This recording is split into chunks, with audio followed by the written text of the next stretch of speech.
Es domāju, ka nē, tāpēc, ka mēs vēl neesam varbūt tik gudri. Mēs nevaram ietekmēt mūsu valsts notiekošo. Es domāju, ka, manuprāt, varētu arī jaunieši no 16 gadiem vēlēt, jo, ja jaunieši seko paši līdz politikai un tam līdzīgi, tad arī mēs paši varam pieņemt savus lēmumus. Es uzskatu, ka nevajadzētu jauniešiem balsot no 16 gadiem, jo, manuprāt, viņi vēl nav gluži apzinīgi un īsti vēl neizprot politiku šādā vecumā. Es uzskatu, ka varētu ļaut vēlēt, jo, ja, piemēram, jaunieši ļoti labi zina politiku un visu to, kas notiek, tad kāpēc gan ne?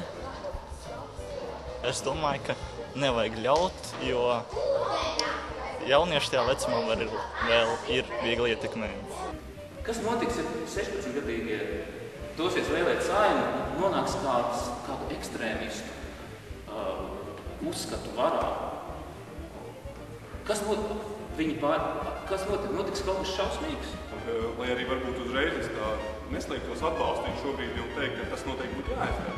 Es pats personīgi domāju, ka no tāda mērķtiecības viedokļa puses skatoties, tas noteikti būtu pirmais solīts, par ko būtu pavisam noteikti jāsāk jau diskutēt līdzi, jo pašvaldību vēlēšanas jau nav aizpildītas.